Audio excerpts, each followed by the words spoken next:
how my name is Greenland, yet my land consists of nothing but snow and icicles, and Iceland's land consists of nothing but grass and trees? What's next? A land called an upperland, yet their sea level lowers, while the sea level rises in the Netherlands? God, the irony. What is? The fact that you mainly have grass, trees, and bushes, yet your name is Iceland, and I have what? Some ice and snow, and my name is Greenland. Now that you put it that way, guess it does seem ironic. But there is an explanation to it, more like a story. Where did you hear it? Denmark has told me about it, so get comfortable. I'll explain to you.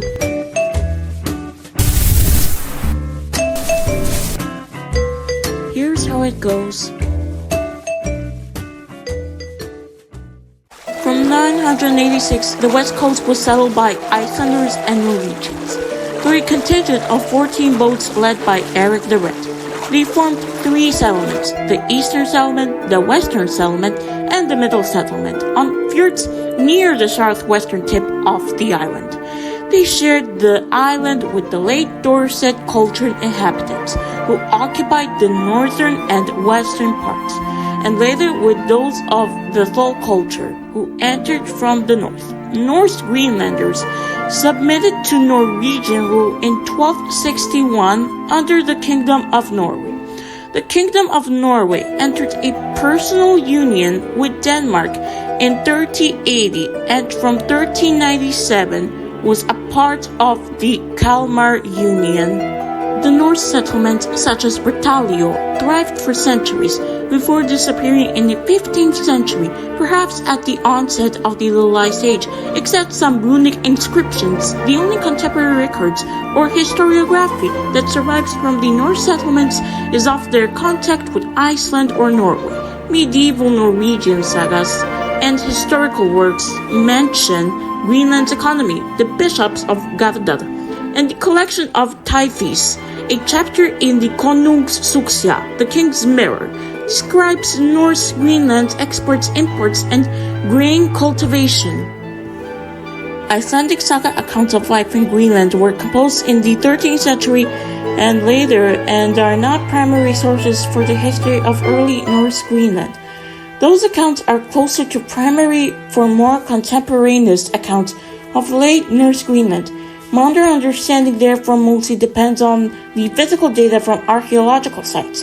Interpretation of ice core and clamshell data suggests that between AD 800 and 1300, the regions around the fjords of southern Greenland had a relatively mild climate, several degrees Celsius warmer than usual in the North Atlantic, with trees and herbaceous plants growing and livestock being farmed. Barley was grown as a crop up to the 70th parallel. The ice cores show that Greenland has had dramatic temperature shifts many times in the past 100,000 years. Similarly, the Icelandic Book of Settlements records famines during the winters, in which the old and helpless were killed and thrown over cliffs. These Norse settlements vanished during the 14th and early 15th centuries. The demise of the Western settlement coincides with a decrease in summer and winter temperatures.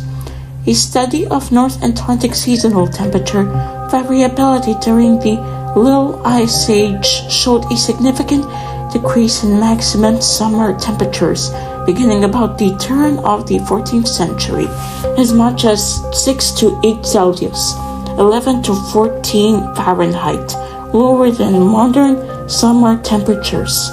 The study also found that the lowest winter temperatures of the last 2,000 years occurred in the late 14th century and early 15th century. The Eastern settlement was probably abandoned in the early to mid-15th century. During this cold period, theories drawn from archaeological excavations at Heliofsnes in the 1920s suggest that the condition of human bones from this period indicates that the Norse population was malnourished, possibly because of soil erosion resulting from the Norsemen's destruction of natural vegetation in the course of farming, turf cutting, and wood cutting. Malnutrition may also have resulted from widespread deaths from pandemic plague, the decline in temperatures during the Little Ice Age, and armed conflicts with the Skrælings Norse word for Inuit meaning wretches. Recent archaeological studies somewhat challenge the general assumption that the Norse colonization had a dramatic negative environmental effect on the vegetation. Data support traces of a possible Norse soil amendment strategy.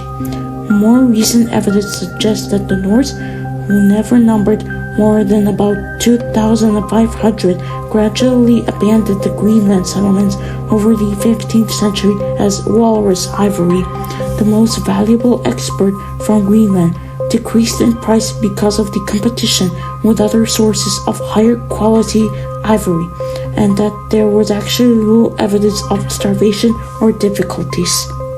Other explanations of the disappearance of the Norse settlements have been proposed. 1. Lack of support from the homeland. 2. Shipborne marauders such as Basque, English, or German pirates, rather than Skrælings, could have plundered and displaced the Greenlanders. 3. They were the victims of height-bound thinking and of a hierarchical society dominated by the church and the biggest landowners, in their reluctance to see themselves as anything but Europeans. The Greenlanders failed to adopt the kind of apparel that the Inuit employed as protection against the cold and damp, or to borrow any of the Inuit hunting gear. 4. That portion of the Greenlander population willing to adopt Inuit ways and means intermarried with and assimilated into the Inuit community. Much of the Greenland population is mixed Inuit and European ancestry. It was impossible in 1938, when Stevenson wrote his book, to distinguish between intermarriage before the European loss of contact and after the contact was restored. And 5. Norse society's structure created a conflict between the short-term interests of those in power and the long-term interests of the society as a whole.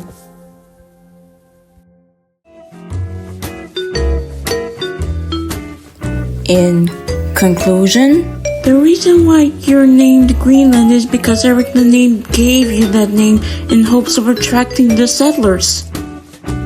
oh, I see. And some scientists do believe that you were actually green. Oh. So, should we be starting to talk about switching our names? We'll see about that. Well, I'm gonna go back to fishing right now. Alright.